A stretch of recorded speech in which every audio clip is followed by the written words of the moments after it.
soit loué et exalté pour l'éternité. Amen. Ok, nous allons poursuivre ce culte, mais avant nous allons prier. Je vous ai dit, et j'insiste, il y a des personnes que tant qu'ils existent dans votre vie, vous ne pouvez jamais être bénis des dieux. Parfois, ce sont des personnes que vous aimez beaucoup. Parfois, ce sont des personnes que vous ne souhaitez pas perdre. Mais ils sont des antennes que Satan utilise pour bloquer vos vies. Ça peut être quelqu'un qui parle beaucoup de Jésus. Ça peut être quelqu'un qui ne parle même pas de Jésus. Ça peut être n'importe qui. C'est pourquoi il est important de prier et de demander à Dieu d'écarter de ta vie tous les ennemis de ta destinée. Parce que leur rôle dans ta vie est de t'envier, de te surveiller et de s'assurer que tu n'atteignes pas une certaine dimension. C'est pourquoi il est important de prier dans ce sens. Dis avec moi, Seigneur Jésus. Seigneur Jésus, Expose tous les ennemis de ma destinée. expose tous les ennemis de ma destinée. Expose tous ceux qui ne veulent pas mon bien. Expose tous ceux qui ne veulent pas mon bien. Tous ces loups Tous ces loups déguisés en agneaux déguisés en agneaux qui rôdent autour de moi, qui rôdent autour de moi, qui m'envahissent qui m'envahissent et qui en veulent à ma vie. et qui en veulent à ma vie. Seigneur, disperse-les. Seigneur, disperse-les. Je prie ce matin par le nom de Jésus,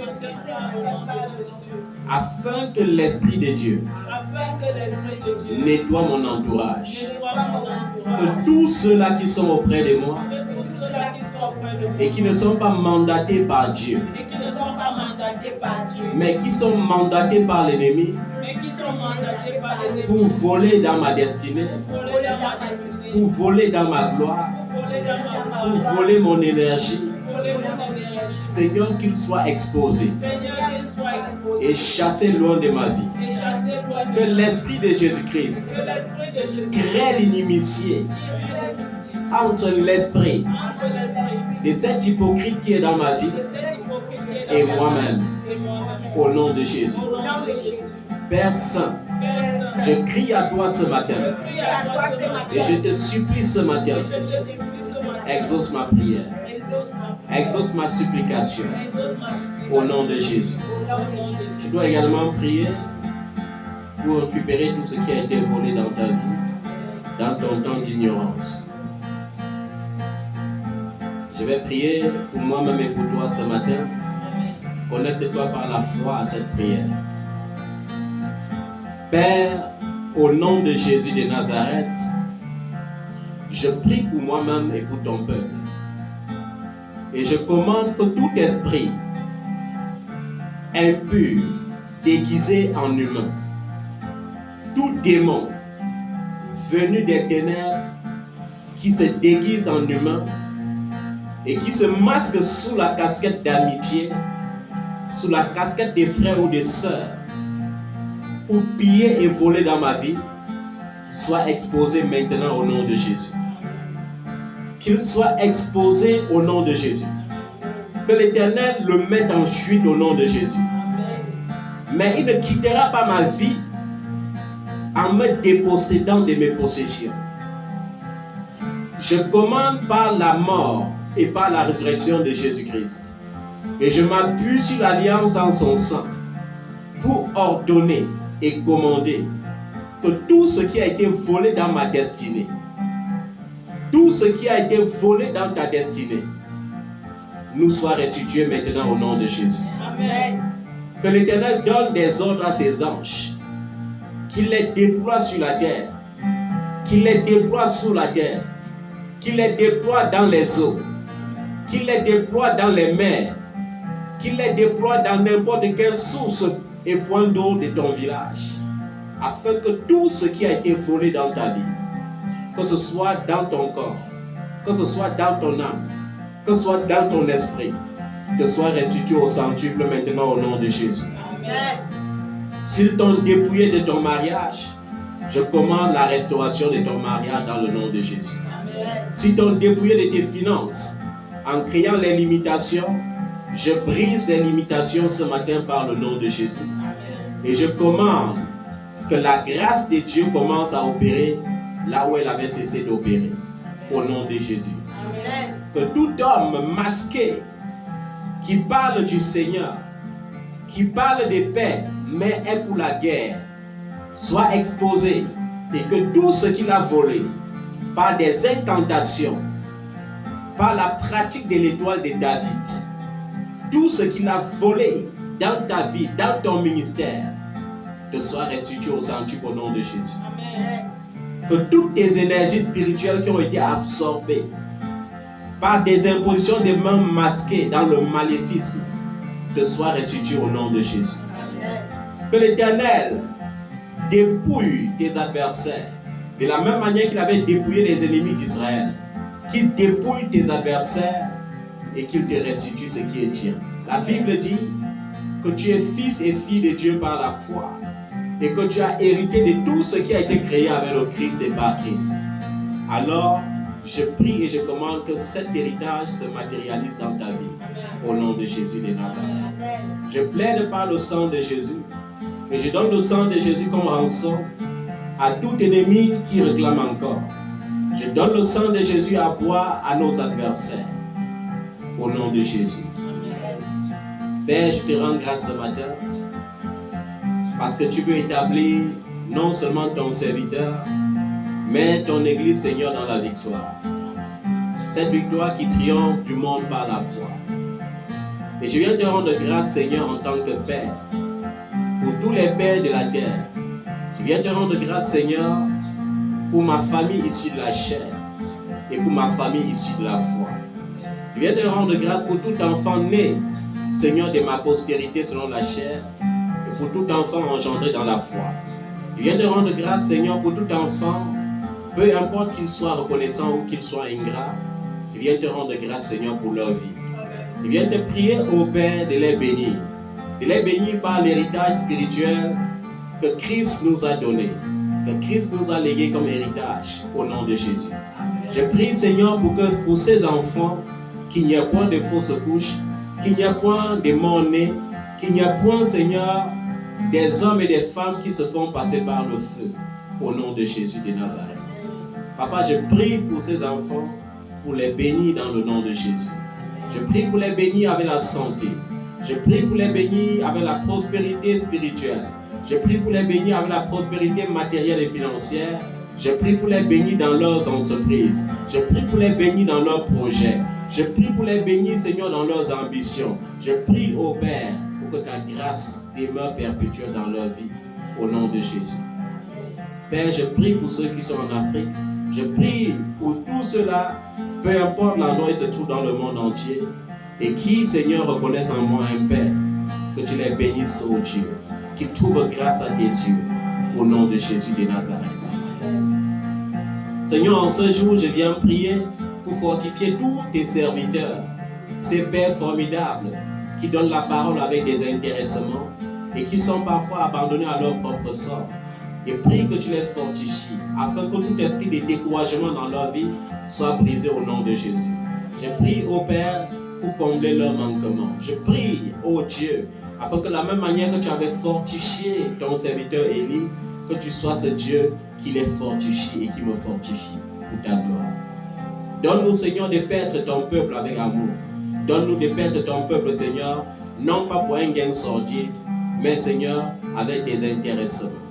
Donne-nous, Seigneur, d'œuvrer comme tu veux et non comme nous voulons. Au nom de Jésus de Nazareth. Seigneur, merci pour ta fidélité. Merci pour ton amour. Tu mérites la louange et l'adoration.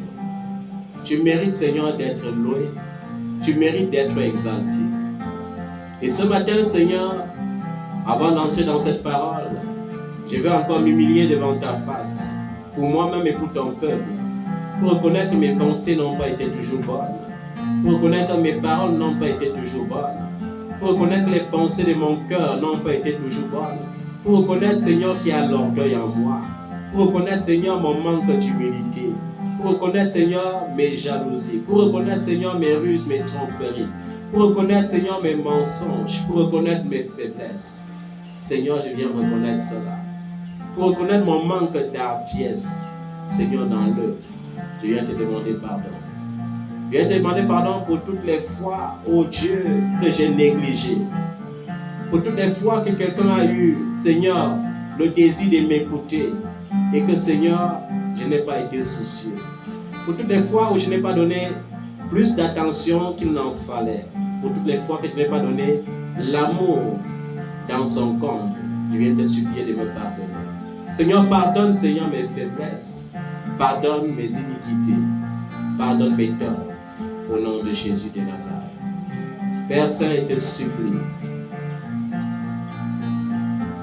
Regarde-moi avec, Seigneur, ta compassion. Accorde-moi, Seigneur, le salut selon tes promesses. Dans ta fidélité, ô Dieu, ne nous abandonne pas. Ne nous abandonne pas, ô Dieu. Ne décompte pas nos péchés. Ne décompte pas nos iniquités. Nous voulons reconnaître, ô Dieu, que nous sommes des pécheurs. Nous voulons reconnaître, Seigneur, que nos iniquités dépassent les cheveux de nos têtes. Et nous venons supplier ta compassion. Nous venons supplier ta miséricorde. Seigneur, regarde-nous avec amour et non avec colère. La Bible dit, et nous croyons, que l'Éternel est lent à la colère et riche en bonté des cœurs. Ta compassion, Seigneur, pour nous est grande, et ta miséricorde, Dieu, à toujours. Oui, Seigneur, ta miséricorde, Dieu, à toujours. Lave-nous, Seigneur, de nos péchés et purifie-nous de toutes nos fautes. C'est contre toi seul, ô Père, que nous avons péché. En sorte, Seigneur, que tu es fidèle et juste dans ta sentence. En sorte, ô Dieu, que tu es sans reproche dans tes jugements. Et ce que tu désires, c'est qui est la vérité dans nos cœurs. Accepte-nous, Seigneur, avec notre cœur humilié, avec notre cœur chagriné. Et relève-nous, Seigneur, du sein de notre humiliation, pour ta gloire dans le nom de Jésus. Nous implorons le sang de Jésus pour être lavé. Nous implorons le sang de Jésus pour être purifié. Oui, Seigneur, merci. Merci pour ta bonté. Merci pour ta miséricorde. Merci pour ta compassion. Au nom de Jésus. Amen. Aujourd'hui, nous ne serons pas longs. Nous allons parler de la différence entre la louange et l'adoration. La louange et l'adoration. Qui peut me dire ce que c'est que la louange? Louer Dieu, c'est quoi? Que signifie louer Dieu? Louer Dieu, c'est l'adorer. Oui, louer Dieu, c'est l'adorer. Et que signifie adorer Dieu? Que signifie adorer Dieu? Adorer Dieu, c'est de remercier pour ses biens. Voilà, c'est à peu près ça. Oui, que signifie louer Dieu? Que signifie adorer Dieu?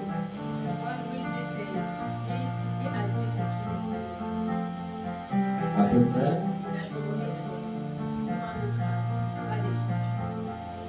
À peu près. Oui, Daniel, que signifie louer Dieu? Adorer Dieu. Louer Dieu, c'est donner l'importance de Dieu en lui donnant des éloges. Voilà, par exemple. Ok, en langage simple, la louange est l'expression de notre gratitude et de notre reconnaissance envers Dieu. Voilà ce que signifie louer Dieu. Louer Dieu, c'est exprimer notre gratitude, c'est exprimer notre reconnaissance envers Dieu. Ça peut être en dansant, ça peut être en chantant. Et cependant, de nos jours, les gens confondent beaucoup la louange et l'adoration parce qu'ils se disent, plus la musique est douce, plus c'est l'adoration. Et plus elle est intense, plus c'est la louange. Ce n'est pas ça. Ce n'est pas ça du tout. Lorsqu'on se réfère au psalmiste David, qui d'ailleurs reste le meilleur adorateur de tous les temps, on se rend compte qu'on est loin de la vérité. Le diable veut tenir les gens loin de cette vérité. Pourquoi? Parce qu'il sait que la louange, tout comme l'adoration, est une invitation à double sens. Lorsqu'on loue Dieu, Dieu nous visite. Et lorsqu'on adore Dieu, il nous invite à monter au ciel. C'est ça la différence. Donc, adorer Dieu est une attitude plus profonde de révérence et de soumission à la personne de Dieu. Voilà la bonne différence. Cependant, la louange fait partie de l'adoration. Dieu, c'est pour ça qu'on dit, Dieu siège dans la louange et dans l'adoration.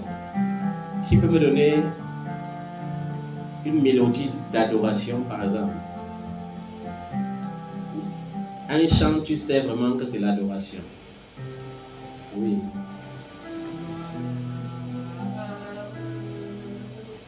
Gloire, gloire à l'agneau. Gloire, gloire, gloire à l'agneau, car il est glorieux et digne de régner. L'agneau est souverain.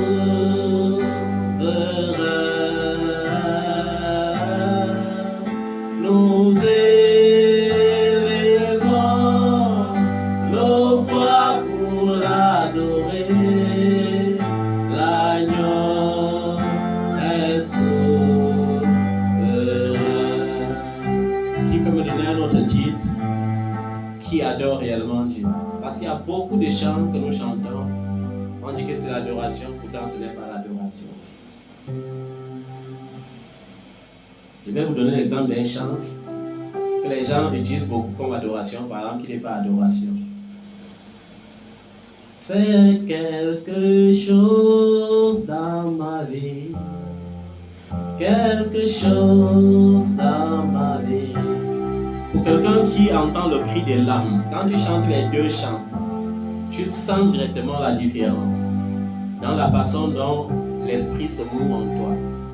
La mouvance de l'esprit ne peut pas être pareille lorsque tu adores Dieu et lorsque tu loues Dieu. C'est très différent. Parce que l'adoration est plus que ça. C'est plus qu'intime. L'adoration fait parler ton cœur.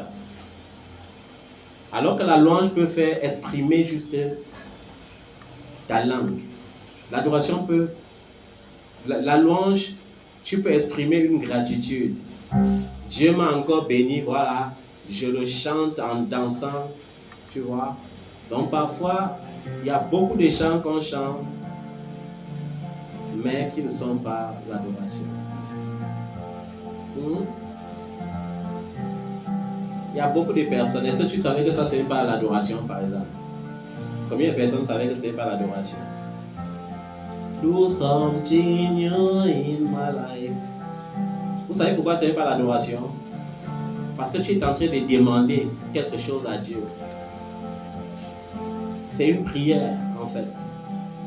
L'adoration, dans l'adoration, on s'oublie. On ne pense qu'à Dieu. On ne pense qu'à sa grandeur. On ne pense qu'à sa fidélité. C'est pourquoi, dans l'adoration, il y a des choses qui se passent.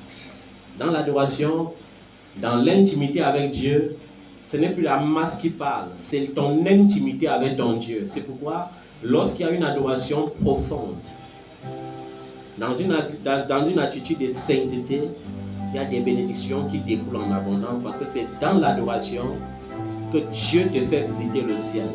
Et il n'y a personne qui peut visiter le ciel et rentrer près de lui. C'est pourquoi c'est dans l'adoration qu'il y a la transmission des dons. C'est dans l'adoration qu'il y a le vrai parler en langue. Parce qu'il y a beaucoup de fausseté dans l'église de nos jours. Il y a beaucoup de chants comme ça. On chante parce que ça a l'air d'être doux. On est en train d'adorer Dieu. C'est pour cela que j'ai dit aux gens qu'il y a une différence quand tu adores Dieu par l'expression de ton cœur et quand tu mimes les musiques des autres. Parce qu'on a vu, les chrétiens ont toute tendance à mettre les musiques gospel, à trop écouter et à chanter aussi, à dire on est en train d'adorer Dieu. Ce n'est pas ça. L'adoration, c'est le cri de ton intimité, le cri de ta compréhension de la grandeur de Dieu. Si aimer seulement les chants gospel pour écouter et chanter, je ne suis pas en train d'adorer Dieu, j'adore l'adoration de quelqu'un d'autre. C'est différent. C'est différent.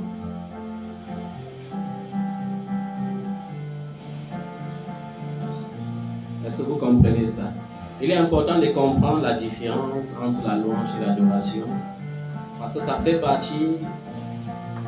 partie des forces spirituelles qui comblent les désirs du cœur de l'homme. Ça fait partie de l'essence spirituelle qui te fait vivre l'épanouissement spirituel.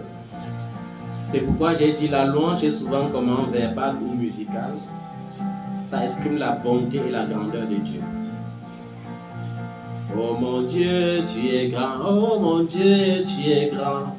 Oh mon Dieu, tu es grand pour moi, tu es grand. Vous voyez un peu. Voilà. L'adoration, quant à elle, est une attitude du cœur qui reconnaît la sainteté de Dieu. Qui reconnaît quoi? La sainteté de Dieu et qui peut aller au-delà des actions pour être une relation plus intime avec Dieu. Quand tu adores Dieu avec ton cœur, tes yeux spirituels s'ouvrent. Quand tu adores Dieu avec ton cœur, tes oreilles spirituelles commencent à fonctionner. Et tu es au milieu de la foule, il y a beaucoup de bruit, mais tu es capable d'écouter la voix de Dieu parce que Dieu parle, non pas à ton oreille physique, mais à ton oreille spirituelle. Est-ce que vous savez qu'on peut être rassemblés ici comme ça et Dieu apparaît et parle à quelqu'un et sans que d'autres personnes ne voient? C'est la même chose qui s'est passée avec Saul de Tarse lorsqu'il était sur la route de Damas. Tout ce que les gens savent, c'est qu'il est devenu aveugle. Personne n'a vu Jésus avec l'armée qui l'accompagnait, mais lui, il a vu Jésus, ça l'a ébloui et ça a grillé ses yeux. Et Jésus lui a parlé, mais personne n'entendait Jésus, lui seul il entendait Jésus. Saul, pourquoi me persécutes-tu? Qui es-tu, Seigneur, pour que je persécute? Je suis Jésus de Nazareth que tu persécutes. Il te sera impossible de regimber aux aiguillons. Et aussitôt, il dit, je ne vois plus, et les gens ne comprennent pas ce qui s'est passé. Pourquoi? Parce que Dieu ne parle pas à nos oreilles physiques, il parle à nos oreilles spirituelles. On a vu la même chose avec Samuel.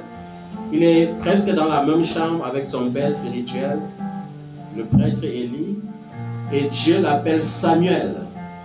Samuel. Il se lève, il part, il dit à son père spirituel, papa, tu m'as appelé. Et son père dit, tu vois bien que je suis en train de dormir, je ne t'ai pas appelé. Il s'en va, il se couche. Ne t'égare pas. Ne t'égare pas.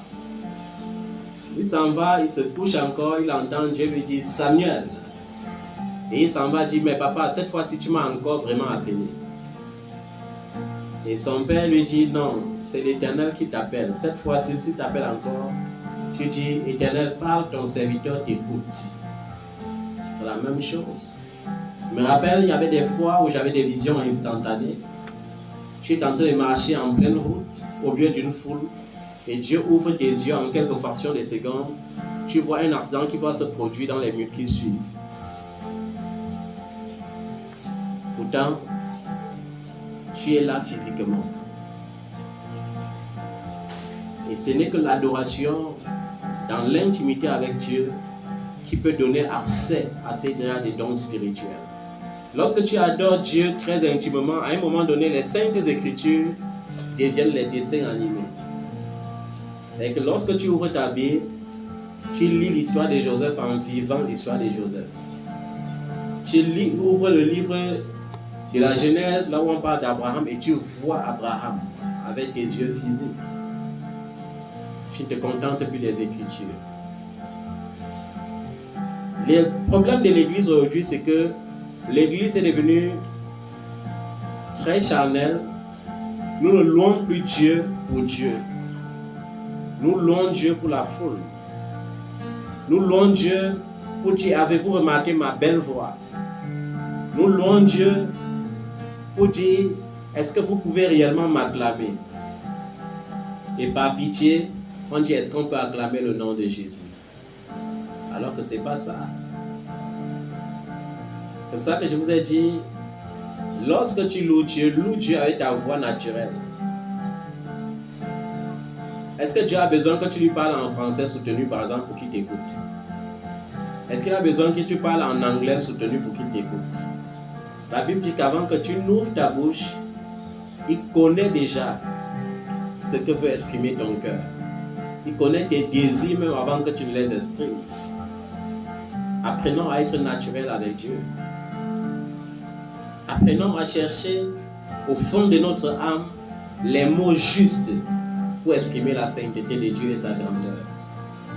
Sans cela, tous les jours, nous allons chanter l'adoration des autres. Et dire, waouh, quand j'écoute ça, et vous savez, c'est ça, la puissance de la musique sur l'âme de l'homme. Lorsque tu es désespéré, lorsque tu ne sais plus où aller, parfois il suffit de mettre une belle louange, tu écoutes et tu oublies tes problèmes. C'est la même chose avec les gens du monde. Lorsqu'ils sont stressés, ils ont leur musique qu'ils écoutent aussi, et ça crée les mêmes effets dans leur âme. Ils se sentent en sécurité. J'ai dit à un enfant de Dieu qui disait, lorsque j'écoute telle musique gospel, je sens la mouvance de l'esprit. Et lui a dit, ce n'est pas la mouvance de l'esprit, c'est ton âme qui devient plus calme. Et tu confonds cela avec la mouvance de l'esprit. Lorsque l'Esprit de Dieu est en train de mouvoir, il y a les dons qui sont en train de se manifester en même temps. Parce que lorsqu'il y a mouvement d'esprit, il y a distribution des dons spirituels automatiquement. C'est pourquoi dans les assemblées où les gens avaient compris qu'on ne parle pas en langue en désordre, il y avait beaucoup de prophéties qui sortaient. Et parlant de prophéties, je veux passer par cette exhortation aussi pour parler de la différence entre la prophétie et l'audace. Il y a beaucoup de personnes qui confondent prophétie et audace. Et il y en a plusieurs encore qui confondent prophétie et divination. Or, la divination est un interdit biblique que beaucoup de chrétiens pratiquent sans s'en rendre compte. Je vais vous parler par exemple d'une forme de divination, dress code. Je suis prophète et je vous dis, dimanche prochain, je veux que chacun vienne au culte habillé en t-shirt blanc et avec un mouchoir blanc. C'est la divination. Et j'appelle ça, pour les ignorants, quand tu dis à la foule, c'est une action prophétique, ça crée encore plus d'engouement à vouloir le faire. Vous avez souvent assisté à certains cultes où on envoie les hôtesses vendre les mouchoirs. Posez-vous la question, à quoi sert ce mouchoir? Tout prophète qui agite le mouchoir pratique la nécromancie. Et la nécromancie, ce sont des interdits bibliques. Dieu a interdit la nécromancie au temps du prophète Samuel dans la Bible. C'est pourquoi lorsque Saül, roi d'Israël, est allé voir une nécromancienne pour évoquer l'esprit du prophète Samuel, lorsque l'esprit du prophète Samuel remonte du séjour des morts, qu'est-ce que l'esprit du prophète Samuel dit? Qui me trouble dans mon sommeil? Saül, ne sais-tu pas que l'Éternel a interdit ce que tu es en train de faire? Et comme c'est un prophète, même une fois mort, il continue de prophétiser. C'est pourquoi il dit à Saül, demain, à cette même heure, tu seras avec moi, tu seras ton fils et toi avec moi dans mon lieu de repos, c'est-à-dire au séjour des morts. Donc nous devons faire attention. Je vais prendre l'exemple de ce qu'on appelle l'audace. Quand il y a eu le Covid-19 par exemple, beaucoup de prophètes ne comprenaient pas ce qui se passe. Et comme chacun cherchait quand même quelque chose à dire au peuple de Dieu pour se consoler, on a vu les gens qui ont fait des voices. L'Éternel m'a dit, il a ouvert mes yeux, j'ai vu les choses descendre du ciel comme un tas d'insectes noirs. Et l'Esprit de l'Éternel m'a révélé que c'est un châtiment qu'il a envoyé dans le monde parce que le monde a trop péché. Et ça va tuer beaucoup de serviteurs de Dieu. Ça, c'est l'audace. Ce n'est pas la prophétie. Ou bien, on a vu beaucoup de serviteurs de Dieu pendant le Covid-19 dire Dieu m'a révélé que le Covid-19 doit prendre fin entre juillet ou août. Vous voyez, il y a un problème. Est-ce que l'Esprit de Dieu met le août quelque part? Si un prophète te dit tu seras béni entre juillet ou août, il y a un problème. C'est-à-dire que l'esprit de l'audace tâtonne. La prophétie est claire. Et une prophétie est christocentrique. Qu'est-ce que j'appelle christocentrique? Une prophétie n'a que deux rôles. Soit te bénir, soit te pousser à la repentance. Pourquoi ça te pousse à la repentance? Parce que certaines bénédictions sont bloquées, pas par les sorciers, pas par les démons, mais par un péché que tu retiens dans ta vie. C'est pourquoi les prophètes aussi ont ce pouvoir de révéler le mal et de te dire de stopper ce mal pour que ta vie devienne une vie épanouie. Donc la prophétie n'est pas comme les gens pensent. Je vais prendre l'exemple encore sur le Cameroun. Actuellement, plusieurs prophètes dans le monde entier se font beaucoup de vues dans les réseaux sociaux avec le cas du Cameroun. Pourquoi? Parce qu'ils se disent, ils lisent dans les médias, oh le peuple camerounais souffre beaucoup, il y a beaucoup de misère, il y a quoi encore? Il y a un système qu'il faut changer, un système dangereux, voilà. Et maintenant, leur interprétation dans le règne de l'Esprit, c'est quoi? Ainsi m'a dit l'Éternel, si vous ne priez pas, sa colère est descendue déjà sur le Cameroun. Et il y aura beaucoup de morts. Voilà. Est-ce qu'il y a le si dans la prophétie? Le si ne doit pas exister dans la prophétie. Toute prophétie qui contient le si doit être rejetée. C'est pourquoi l'apôtre Paul, dans le livre des Thessaloniciens, te dit ne méprise pas les prophéties, mais examine toutes choses, retiens ce qui est bon et rejette ce qui est mauvais. Je me rappelle en 2020, plusieurs enfants, pas un seul, plusieurs enfants parmi mes enfants avaient reçu du Seigneur que j'allais mourir en 2020. Et on m'appelait étant inquiet. L'autre m'a dit, mais papa, j'ai tellement pleuré dans les rêves cette nuit. J'ai dit, ma fille, tu pleurais pourquoi? Papa, parce que tu étais mort. Après ça, je n'ai pas encore fini de digérer. L'autre m'appelle encore. Papa, j'ai rêvé aujourd'hui, tu étais mort. Nous, on était au Cameroun pour t'enterrer. Et je lui ai répondu, ma fille, vous n'avez pas le billet d'avion pour venir me rendre visite. Vous aurez le billet d'avion seulement pour venir m'enterrer comment? Sachez donc que l'Éternel n'est pas en train de dire que je suis mort. Il est en train de dire que son œuvre est en train de prospérer en moi. Prendre ce qui est bon et rejeter ce qui est mauvais. Un jour, un enfant m'a appelé étant très alarmé. Papa, j'ai rêvé cette nuit. Tu vivais dans une maison au fin fond d'un bidonville et l'accès était tellement pénible pour traverser les ponts en bois. On pouvait même tomber dans la fosse. Et je lui ai dit, ma fille, ce n'est pas ma vie que tu as vue. Est-ce que vous comprenez ça? On prend ce qui est bon, on rejette ce qui est mauvais. Parce que si tu veux t'accrocher et dire amen à toutes choses, tu vas souffrir. Je me rappelle, il y a un de mes enfants qui avait fait des triplés. Et les médecins ont commencé à déclarer une maladie rare sur le 3e. Et scientifiquement, on a commencé à l'expliquer que c'est même normal parce que tu ne peux pas concevoir les triplés et ils sortent tous normaux. Et je lui ai dit, ma fille, tu connais comment moi je pense. Moi je pense que l'Éternel ne donne pas un bien déformé à quelqu'un. La Bible dit que les enfants sont un don de l'Éternel. Donc, mes 3 petits-fils vont très bien. Je veux que tu confesses juste comme ça. Et elle a répondu au docteur, aucun de mes enfants n'a de problème parce que c'est Dieu qui m'a donné mes enfants. Et 2 jours après, le médecin est venu lui dire, c'était une erreur médicale. Est-ce que vous comprenez ça? Le mal prend effet dans ta vie lorsque tu réponds amen au mal. Il y a certaines maladies qui vont déclencher dans ta vie seulement quand on va te donner le résultat des laboratoires d'une maladie. Je connais un enfant, on lui avait dit, tu as le VIH. Elle a dit, je vois bien ça que vous avez écrit comme conclusion, mais je refuse.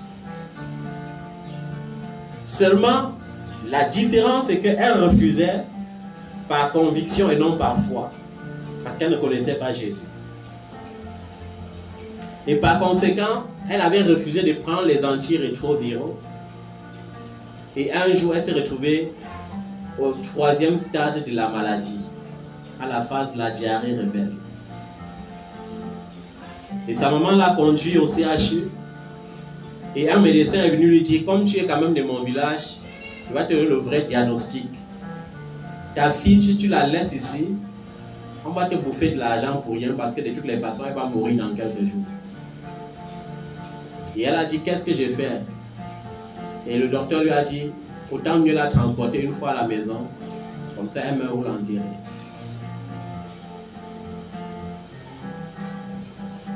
Et pendant qu'elle rentrait en pleurant, parce que sa fille qui avait 65 kilos, avait désormais à peine 30 kilos.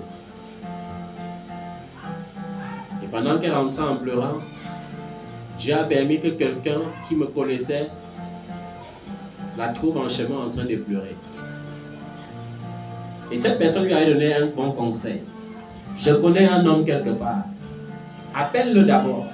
S'il vient dire la même chose que les médecins ont dit, voilà, tu peux maintenant pleurer. Mais arrête d'abord de pleurer. Et je me rappelle, c'est le premier cas de maladie qui m'avait effrayé de toute ma carrière. Je ne pense pas qu'il y a encore une maladie au monde qui va m'effrayer comme cela.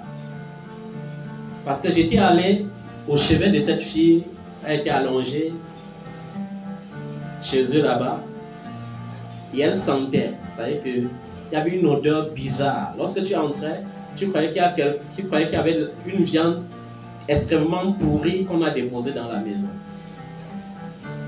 Et avec mon cœur extrêmement sensible, quand je l'ai vu physiquement, j'ai frémi dans tout mon cœur. Ça veut dire que j'ai eu une peur atroce. Et curieusement, Dieu me dit, dis, je ne te demande pas de dire à voix basse. Dis de manière à ce que ses voisins entendent ce que tu dois dire. Je veux que tu dises qu'elle doit vivre et que tu le dises fortement.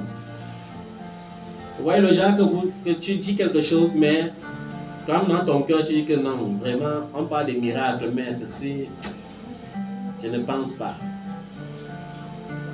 Mais avec Dieu, on ne discute pas. Et j'étais obligé de dire, la science déclare que tu vas mourir, mais je déclare que tu dois vivre au nom de Jésus. Et je l'ai dit 3 fois de suite. Et il dit à sa maman, ne t'inquiète pas, ta fille doit guérir. Et elle a eu un espoir. Et quand je suis sorti de cette maison-là ce jour-là, arrivé en route, je disais que Dieu, toi-même tu sais me faire les choses. Pourquoi tu n'as pas donné ça à un autre serviteur? Pourquoi tu m'amènes les cas bizarres comme ça? Et après, je me suis repenti et dit, mais Seigneur, ce n'est pas moi qui fais, c'est toi qui fais. Si tu m'as amené là-bas, c'est que certainement tu vas te glorifier. Et je me rappelle quand je passais, j'avais permis quelque chose, les voisins se moquaient de moi ouvertement. J'ai entendu un qui a dit, de façon très courageuse, les voilà, les gens des églises réveillés. Hein? Quelqu'un est là, elle a fait la bordellerie, elle a pourri, elle est en train de mourir. Il vient dire qu'elle va vivre au nom de Jésus. Et c'était de l'ironie. Et ce genre d'ironie active une autre façon de voir Dieu. Ça active une foi encore plus grande. Et le lendemain, je me rappelle, le Seigneur m'avait pu donner la même parole. Le Seigneur m'avait donné une parole de connaissance. Et cette parole de connaissance disait le jour exact de sa guérison. Et je crois que le délai que Dieu avait fixé pour rebâtir sa chair, selon l'onction qui était sur Ézéchiel, c'était 3 mois. Et je suis arrivé ce jour et j'ai dit avec beaucoup de confiance, aujourd'hui, on te nourrit, on te lave, mais dans 3 mois exactement, tu seras debout, tu mangeras et tu pourras marcher par toi-même. Et 1 mois et demi après, je l'ai vue en songe. Elle avait repris toutes ses formes. La poitrine était revenue. Tout son beau corps d'avant était revenu, mais elle était au bar. Elle avait aligné beaucoup de bouteilles de bière. Elle buvait, elle dansait, elle insultait tout le monde. Et ça m'a chagriné dans le cœur. Je suis allé vers elle et j'ai dit, le Seigneur m'a montré cette nuit tu étais guéri. Mais tu étais dans les boîtes de nuit, tu dansais et tu insultais tout le monde. Et elle m'a répondu, est-ce que Dieu peut ressusciter quelqu'un des morts? Et la personne s'amuse avec Dieu. Puisque je lui avais déjà parlé du Seigneur Jésus. Et elle avait reçu. Elle avait confessé. Mais 3 mois après, elle était réellement guérie. Et elle vivait cette vie de débauche. Sauf que je ne l'avais jamais encore vue en train de vivre ça.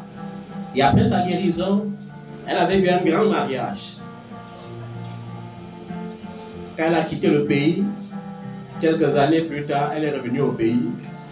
Et elle était exactement au bar où je l'avais vue dans les songes, en train de boire, et ma moto passait par là. Et arrivé là, il y a eu subitement un embouteillage. Et je me suis tourné et je l'ai vue. Et c'était exactement comme le regard de Jésus et de Simon-Pierre après la trahison. Et les gens l'ont vue, elle était devenue toute pâle. Elle n'avait plus sa joie. Parce que certainement, elle s'était souvenue du jour où il lui rencontrait ce songe. Ces gens d'exhortation, c'est pour t'amener à comprendre que lorsque tu pries, prie et demande surtout à Dieu son cœur. Parce que si tu n'as pas le cœur de Dieu, tôt ou tard tu vas t'égarer. Vous savez qu'on est plus humble lorsqu'on n'a rien. Est-ce que vous savez ça? Lorsqu'on n'a encore rien, on est très humble. Mais lorsque l'argent vient, si tu n'as pas réellement reçu Jésus là, c'est l'argent qui va te patronner. C'est l'argent qui va te gouverner. Tu vas te trouver en train d'insulter les gens sans même t'en rendre compte. Moi-même qui suis devant vous en train de prêcher ce message, chaque jour je prie, je dis Seigneur, ne laisse jamais l'orgueil entrer dans mon cœur. Sans cela, un petit titre, tu ne vois pas que tu es bon bien.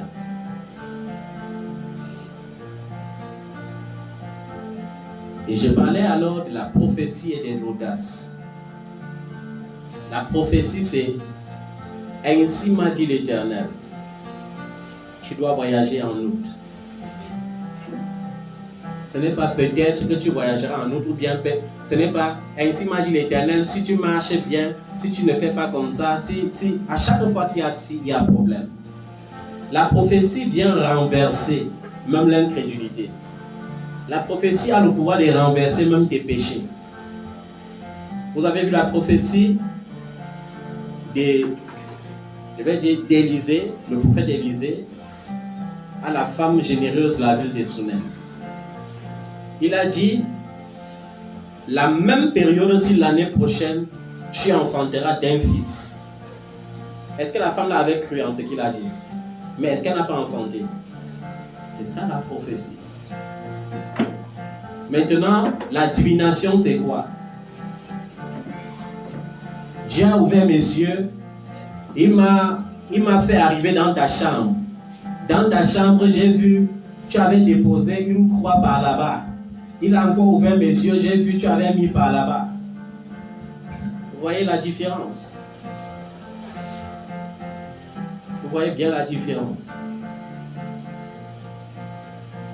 Comme on a vu un homme de Dieu qui dit à un autre homme de Dieu que parce que tu doutes que je sois prophète.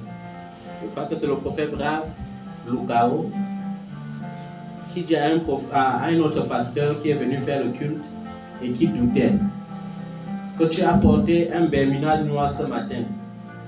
Et il dit c'est vrai, les gens acclament. Ce n'est pas la prophétie, c'est la divination. C'est la divination. Dieu m'a dit, il y a 40 personnes ici là qui vont recevoir le miracle. Bon, si c'est Dieu qui a dit, pourquoi 80 personnes se lèvent pour s'aimer? Est-ce que Dieu est un Dieu de désordre? Est-ce que Dieu fait l'erreur?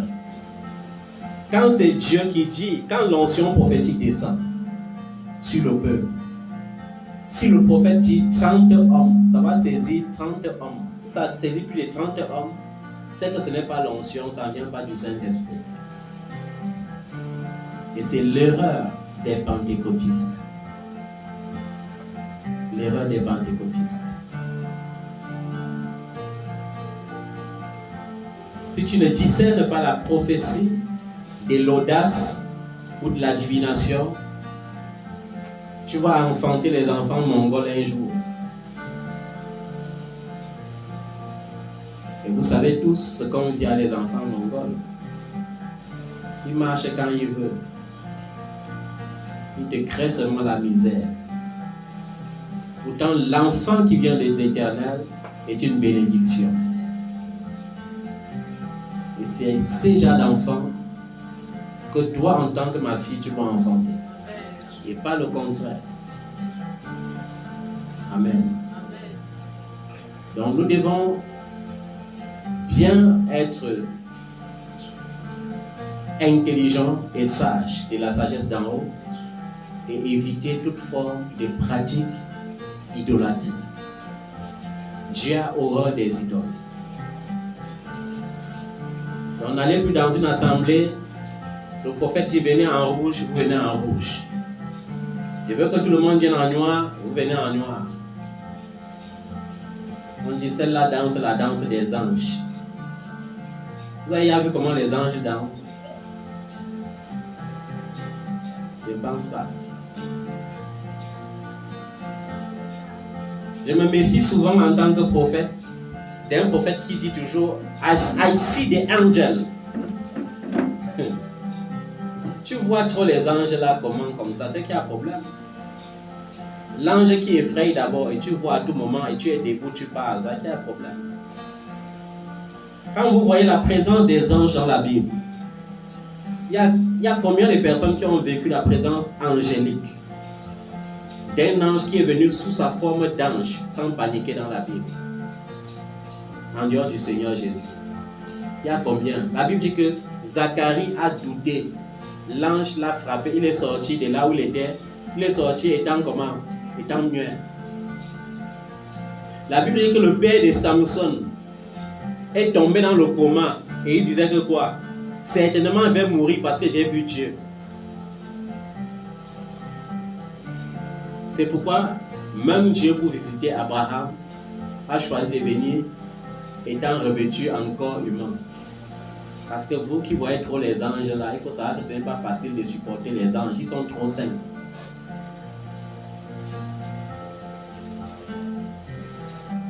Et la Bible dit, encore une autre forme de pratique que les chrétiens font sans savoir, de ne pas observer les signes du ciel. il arrive parfois aux enfants de Dieu d'être en train d'observer le ciel. Si on voit une pomme de main se dessiner, on filme, même on met dans les réseaux sociaux. Il y a eu certains enfants qui avaient eu la présence d'esprit même de m'appeler l'année où une maman avait rendu témoignage qu'elle a vu Jésus à Oja. Un Jésus que la CIA TV a eu le temps de filmer. Un Jésus que Canal 2 a eu le temps de filmer. Et ils m'ont dit, papa, et vous savez, il y a les chrétiens comme ça qui ont conservé les anciennes méthodes des marabouts. C'est-à-dire que si tu pries seulement avec la parole, ils ne croient pas. Il faut toujours que tu lui donnes quelque chose. Et ces gens de chrétiens sont prêts, ils te posent la question parce qu'il est prêt à payer le billet d'avion pour venir aussi à Oja. Toucher la terre là, en pensant que c'est ça qui va changer sa vie. Ce qui change la vie, ce n'est pas aller. Tu peux aller même dans la tombe où on avait déposé Jésus et rentrer et être malheureux. Parce que ce n'est pas la tombe de Jésus là qui va te produire le miracle. C'est la rencontre avec le Seigneur qui crée le miracle. C'est-à-dire que partout où tu vas, s'il n'y a pas cette rencontre entre Jésus et toi, il n'y aura jamais de changement dans ta vie. Or, de nos jours, certains enfants de Dieu, dans le milieu pentecôtiste, ont mis leur foi sur quoi? Sur les bracelets. Jusqu'à si on ne porte pas le bracelet du ministère, on sent qu'on est en insécurité. D'autres ont mis leur foi sur quoi? Sur le porte-clés qui a la photo de Daddy. Ils sont plantés par des couvertures spirituelles. Ma couverture spirituelle, c'est le Saint-Esprit. Si ta couverture spirituelle, c'est le prophète Simon, c'est que tu es dans l'erreur.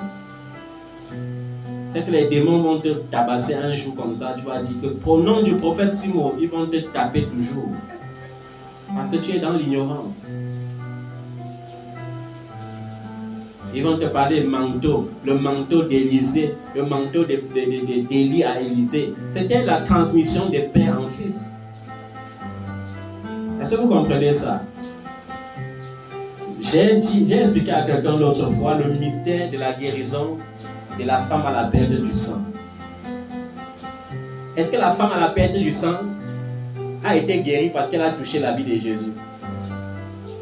Mais les gens, les chrétiens qui ont l'esprit des marabouts vont penser que c'est parce qu'elle a touché l'habit de Jésus et l'habit de Jésus l'a guérie.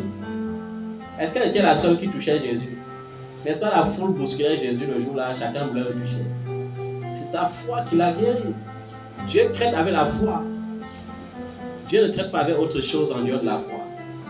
La seule chose que Dieu cherche en toi pour changer ta situation, c'est ta foi. Est-ce que tu crois que je peux? Jésus a répondu à certains avant de produire le miracle dans leur vie. Si tu crois, alors tout te sera possible. C'est pourquoi celui qui avait la main sèche a dit, si tu veux, tu peux me rendre pur. Une façon de dire à Jésus, je crois que tu peux le faire. Il suffit maintenant que tu veuilles me guérir et ça va arriver. Il n'y aura pas d'obstacle. La foi ne sera jamais là pour les choses superficielles. La foi sera là toujours pour changer les situations de ta vie. Et j'ai dit à certains ici qu'ils ont vu que Dieu est capable de changer même le statut de quelqu'un en moins d'un mois. Certains anciens parmi vous ont vécu l'histoire de la sœur Karine, par exemple. Qui connaissait la sœur Karine parmi vous, par exemple? Toi, tu n'as pas connu la sœur Karine? Voilà, par exemple. Pour ceux qui l'ont connue, elle est venue étant comment? Dépouillée, débraillée, pauvre villageoise. Extrêmement pauvre même. Parce que c'était la première fois pour moi de voir à Yaoundé une fille de 20 ans marcher vous appelez ça sans confiance, avec la poussière partout sur les pieds pour venir à la montagne prier. Mais la différence entre elle et ceux de sa génération qui venaient prier, c'était dans les années 2015. C'était quoi? La foi. Elle avait l'objectif. C'est pourquoi, à la fin de la prière, pour ceux qui assistaient à la prière, on la voyait toujours commettre quelque chose qui semblait extravagant. Elle venait parfois et dit, maman, je m'en fous même que tu sois présente. Je m'en fous de vous qui êtes les anciens enfants de papa. Mais maintenant, là que c'est fini, là maintenant, c'est entre lui et moi. Et elle m'attrape. Et après, elle me dit toujours, je suis venu parce que je sais que ton Dieu va changer ma vie. Et en quelques mois, on a vu quelqu'un qui n'avait pas de maison d'habitation avoir l'embarras des choix. C'est-à-dire faire 2 semaines dans un studio moderne, trouver que c'est petit et sortir pour aller prendre un appartement de 100 000 francs. Et avoir un budget de 800 000 à dépenser chaque mois au Cameroun.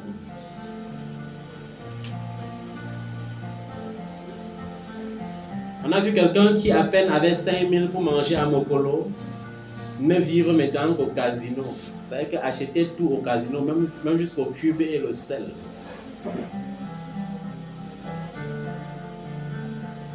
On ne parle pas des choses qu'on a racontées. On parle des choses que les gens ont vécues. Et les enfants qui ont eu les attitudes des marabouts en ce temps-là ont fait comment? Ils ont amplifié aussi leur méthode à venir maintenant à la montagne, mais ils ont oublié que ce n'est pas venir à la montagne qui est le problème. Ce n'est pas ça qui apporte la solution, c'est la foi. Il y a eu beaucoup qui n'ont pas compris. Et alors on venait maintenant, on me faisait comme Rachel faisait avec Jacob. Donne aussi ma part de mari blanc riche. Oubliant que c'est Dieu qui donne. Dieu donne à qui il veut, comme il veut, mais Dieu recherche surtout la foi. La Bible te dit que sans la foi, il t'est impossible de plaire à Dieu. Sans la foi, il te sera impossible de faire comment? De plaire à Dieu.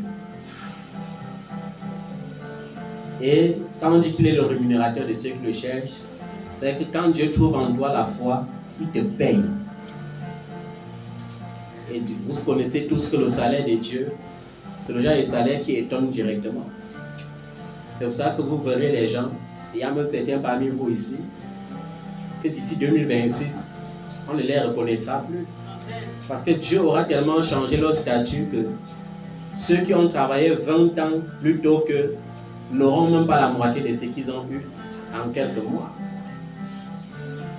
Moi, je parle de ce même Dieu qui a transformé la vie de votre sœur. Parce qu'il est le même hier, aujourd'hui et éternellement. Il est le Dieu des miracles. Il est le Dieu des prodiges. Il est le Dieu des signes. Et j'ai dit, tout doit commencer par la différence que tu vas connaître entre louer Dieu et l'adorer. Tout doit commencer avec la différence entre la prophétie, l'audace, la nécromancie, la divination. Parce que lorsque tu entres dans le train de la nécromancie, tu es directement ennemi numéro 1 de Dieu. Il y a beaucoup d'enfants de Dieu qui prient beaucoup, qui parlent même en langue, mais ils sont des ennemis de Dieu. Pourquoi? Parce qu'on les a embarqués dans le train de la nécromancie. La nécromancie, c'est une interdite biblique. La nécromancie, tout comme la divination, ce sont des choses que l'Éternel n'aime pas. Et beaucoup de prophètes embarquent les gens dedans. Aujourd'hui, tu as retenu une chose. Aucune prophétie ne tâtonne. Et la Bible dit, on reconnaît un prophète par la réalisation de ses prophéties.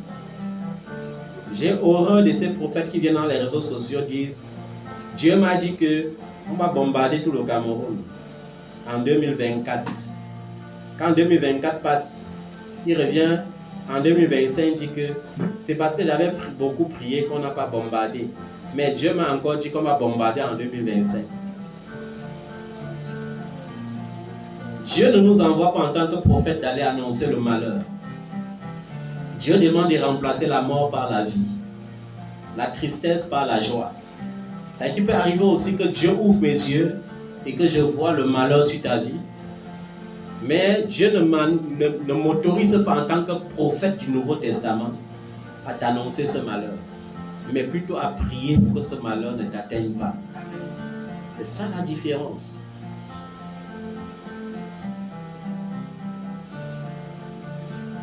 Moi, je me rappelle,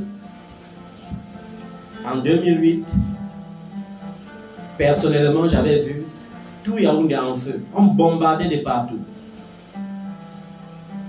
C'était tellement réel que je ne savais même pas si on va s'en sortir.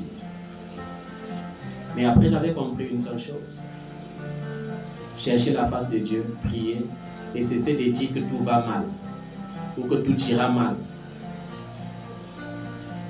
Un autre piège spirituel que les Camerounais tombent dedans, c'est quand on voit les prêtres venir commencer à dire que il faut qu'on remplace le système, même si c'est le diable qui va s'asseoir là-bas, il faut qu'il y ait changement.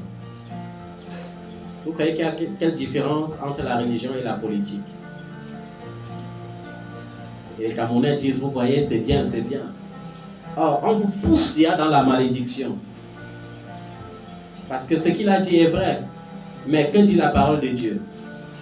Maudit quiconque calomnie le roi établi sur sa nation. On parle de malédiction. Nous ne devons pas tomber dans ce genre de pièges. Nous devons propager l'amour, la paix et non la guerre. Nous devons croire à ce qui est bien. Nous devons croire que c'est le bien qui va arriver et non le mal.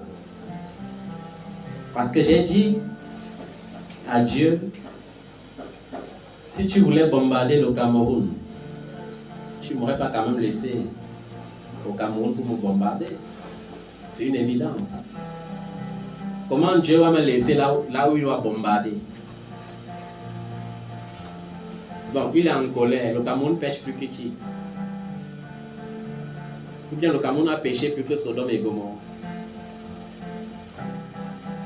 La France qui prolifère l'homosexualité et la bestialité est alors mieux que le Cameroun, n'est-ce pas? Croyons en ce qui est bien. Prions pour obtenir ce qui est meilleur. Rejetons ce qui est mauvais. Alléluia. Même dans tes rêves, même dans tes révélations personnelles, choisis tout de prendre ce qui est bien et rejette ce qui est mauvais. Un enfant de Dieu doit être capable d'éprouver les esprits. Un enfant de Dieu doit être capable de répondre Amen à une prophétie, mais aussi d'examiner la prophétie pour retenir rien que ce qui est bien. Qui peut être fier de vivre à ce qui est négatif? Alors si tu sais que vivre à ce qui est négatif n'est pas bon, rejette tout ce qui est négatif. Rejette tout ce qui est négatif. Et ça commence dès aujourd'hui. Seigneur, je rejette la pauvreté, j'invite l'abondance dans ma vie. Je rejette la maladie et je déclare que je suis en bonne santé. Je rejette la médiocrité et les humiliations et je déclare que je suis un homme honoré, un homme respecté. Je suis utile pour ma société, je suis utile pour les autres. Je suis plus que vainqueur par celui qui me fortifie, parce qu'il a dit je serai la tête et non la queue. Je suis né pour briller et peu importe les vents contraires, je suis la lumière et je demeure la lumière. Telle devrait être ta confession. Un enfant de Dieu n'a pas le droit de se décourager. Vous avez vu par exemple, s'il faut revenir aux actions humanitaires. Vous avez vu par exemple comment on a eu un défi. On dit il faut rassembler, comme on n'a plus la possibilité de faire les actions de 10 millions ou de 5 millions, il faut rassembler 800 000 en combien de jours? En 7 jours. Et on arrive jusqu'au 4e jour, c'est-à-dire moins 3 jours. On ne voit pas toujours la moitié se manifester. Et cependant, on dit on va le faire lundi. C'est ça la foi. Ça veut dire que quoi? On a voté 10 millions, on n'a pas réussi. On a voté 5 millions, on n'a pas réussi. On a voté 800 000, on n'a pas réussi. Alors on va toujours faire, même si on n'a pas 800 000. Même si on n'a pas 500 000. Et on va faire quelque chose qui va frapper, qui va impacter. Pourquoi? Parce qu'on compte sur le Dieu qui multiplie. Parce qu'on compte sur le Dieu qui bénit. Parce qu'on compte sur le Dieu qui transforme les situations. Est-ce que vous savez que Dieu est capable que tu lui demandes 5 millions ponctuellement pour aujourd'hui. Il te laisse faire d'abord ce que tu voulais faire avec 5 millions, sans que tu n'aies les 5 millions. Le lendemain, il vient te donner 50 millions. Est-ce que vous connaissez ça? Il y a beaucoup qui pensent qu'ils connaissent Dieu. Mais l'apôtre Paul te dit, si tu crois le connaître, tu ne l'as pas encore connu comme il faut connaître. Est-ce que vous comprenez ça? Mets-toi sur tes pieds.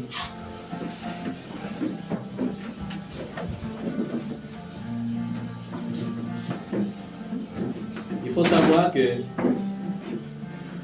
l'adoration est une attitude du cœur qui reconnaît la sainteté, la majesté de Dieu, allant au-delà des actions pour une relation plus intime. Nous pouvons donc louer Dieu pour ses bienfaits, mais on adore Dieu pour qui il est. Est-ce que vous avez compris ça? Il faut retenir ça. Je vais lire les versets qui ont appuyé ça, mais ça ne vaut pas la peine d'écrire parce que vous avez toujours la parole après. On partage tout sur YouTube le plus souvent. Donc, il y a le Psaume 22, verset 4, le Psaume 50, verset 14, le Psaume 47, verset 2, Ésaïe 25, verset 1, le Psaume 150, verset 6, Psaume 63, verset 4 à 5, Psaume 28, verset 7, Psaume 103, verset 1, Psaume 9, verset 2, Psaume 139, verset 13 à 14, Colossiens 3, verset 16 et Isaïe 12, verset 4. Alors, comme j'ai dit, nous devons avoir l'attitude des vainqueurs dès aujourd'hui et être victorieux à tout jamais par la grâce de Dieu et pour sa gloire. Toi seul, tu sais ce que tu traverses ces moments. Toi seul, tu connais ce que tu espères. Et ma prière pour toi, c'est que Dieu te donne au-delà de ce que tu penses et au-delà de ce que tu demandes. Nous allons confesser ensemble ce matin. Il a dit, nous serons la tête et non la queue. Il a dit, nous serons les premiers et non les derniers. Il a dit, nos greniers seront pleins et nos cuves seront pleines. Il a dit, nous serons bénis à notre aller et nous serons bénis à notre retour. Nous serons bénis dans les villes et nous serons bénis dans les campagnes. Il a dit que si nous le lui demandons, il nous donnera des villes et des nations pour héritage. Dieu ne peut pas donner à celui qui ne demande pas. Et Dieu ne peut pas donner à celui qui demande mal. Parce qu'il y a une différence entre demander et demander mal. Ouvre ta bouche et commence à parler à ta situation ce matin. Invite ta situation à changer. Parce que par onction, je déclare que ça va changer au nom de Jésus. Ouvre ta bouche et parle à cette situation, ne te tais pas. Parle à cette situation. Parle à cette situation. Dis à Jésus, tu me connais. Tu me sondes et tu me connais. Dis à Jésus, tu connais la situation. Je ne peux pas te la cacher. Dis à Jésus ce que tu vis. Si c'est toi qui vis le chômage, dis à Jésus, Seigneur, me voici le chômeur. Me voici, Seigneur, le pauvre. Me voici, Seigneur, le meurtri. Me voici, Seigneur, le faible. Me voici, Seigneur, le rejeté, l'humilié. Me voici, Seigneur. Je me présente à toi. Voilà mon sort. Tu connais mon sort. Je mets ma confiance en toi. Agis, Seigneur. Agis et ma situation sera changée. Agis, Seigneur, et ma situation sera changée. Tu ne m'as pas créé pour que je sois dominé par les situations, mais pour que je domine les situations. Tu ne m'as pas créé pour que je vive avec les dettes, mais pour que je sois capable de prêter à beaucoup de nations sans rien emprunter. Tu ne m'as pas créé pour que je sois malade, mais tu m'as créé pour que je sois en parfaite santé, parce que mon corps est le temple de ce Dieu qui est saint. Ce n'est pas le temple des maladies. Tu ne m'as pas créé pour que je aie ça et là, mais tu m'as créé pour régner et dominer sur la terre. Tu ne m'as pas créé, Seigneur, pour que je sois le vindicatif et le rejeté. Tu m'as créé en tant que prince de paix pour propager la paix. Ce matin, Père, je rejette ce qui ne t'honore pas dans ma vie. Je rejette la médiocrité. Je rejette les humiliations. Je rejette la stagnation. Je rejette la pauvreté et la misère. Je rejette le désespoir. Seigneur, je rejette tout ce qui ne vient pas de toi dans ma vie. Tout ce qui ne vient pas de toi. Je rejette la maladie et je confesse la guérison dans ma vie. Je confesse la guérison spirituelle. Je confesse la guérison, oh Dieu, dans tous les plans de ma vie, dans tous les domaines de ma vie. Je confesse la guérison divine. Je rejette la pauvreté dans toutes ses formes, qu'elle soit spirituelle, qu'elle soit morale, qu'elle soit physique, qu'elle soit matérielle, qu'elle soit financière. Et j'invite la grâce de Dieu à répandre dans ma vie la richesse spirituelle, la richesse physique, la richesse intellectuelle, la richesse matérielle, la richesse financière dans le nom de Jésus. Je rejette les frustrations de cette vie et je proclame, Seigneur, que je serai honoré partout où j'irai. Je serai démarqué par la grâce parce que tu m'as créé comme une lumière vive pour éclairer et pour être éclairé moi-même. Je confesse que je suis la lumière du monde. Je ne suis pas né pour être caché sous la table, mais je suis né pour éclairer toute la maison. Je suis né pour éclairer toute ma génération. Alors je confesse que ma lumière brille et qu'elle brillera à toujours. Elle ne teignira jamais. Je confesse, Seigneur, que je suis la tête et non la queue. La tête partout où j'irai. Et ta grâce me débarquera. Que ce soit devant les institutions. Que ce soit, Seigneur, devant les politiques. Que ce soit, Seigneur, devant les pouvoirs et les autorités. Ta grâce me débarquera toujours. Et on saura que l'Éternel est mon Dieu. Parce que ton règne n'a pas de fin. Dans ma famille, je serai distingué. Dans ma nation, je serai distingué. Dans les nations, je serai distingué. Parmi les races des peuples, je serai distingué. Parmi les peuples de toutes langues, je serai distingué. Parce que ta grâce est répandue sur ma vie. Et ta grâce m'a qualifié à l'excellence et non à la médiocrité. Ta grâce m'a qualifié, Seigneur, à l'excellence et non à la médiocrité. Ta grâce me qualifie aux honneurs et non aux rejets. Au nom de Jésus.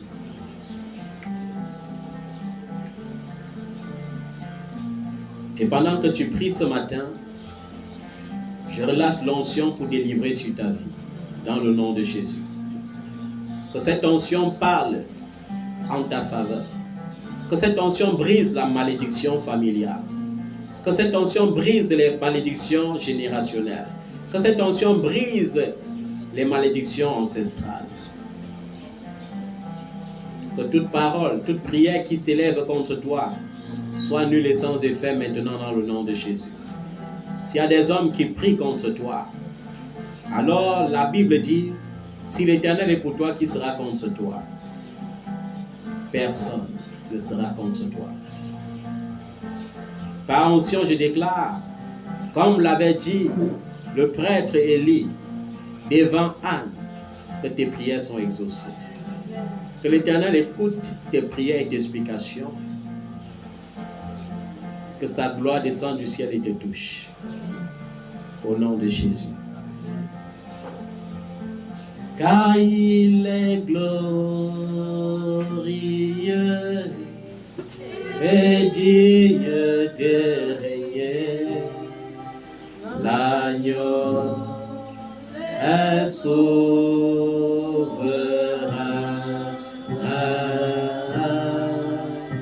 Nous élevons nos voix pour l'adorer. L'agneau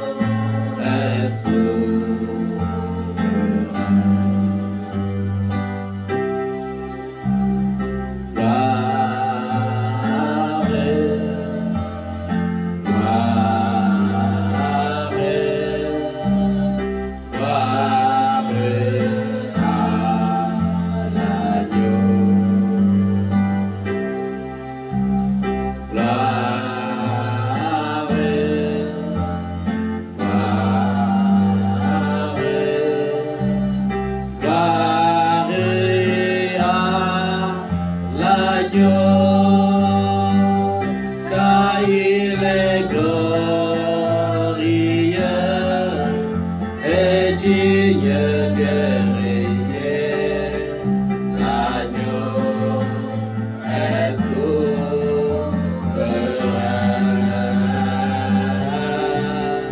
Nous élevons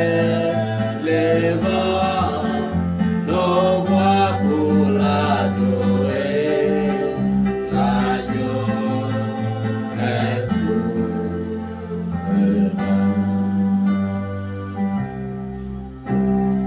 Viens, Saint-Esprit,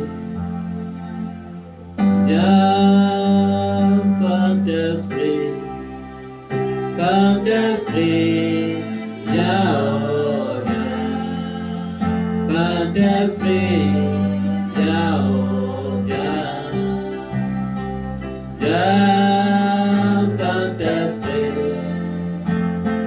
viens, Saint-Esprit, Saint-Esprit, viens, oh, viens, Saint-Esprit, oh, viens, oh, viens, viens, Saint-Esprit, viens, Saint-Esprit, Saint-Esprit, viens, oh, viens, Saint-Esprit, oh, viens, oh, viens.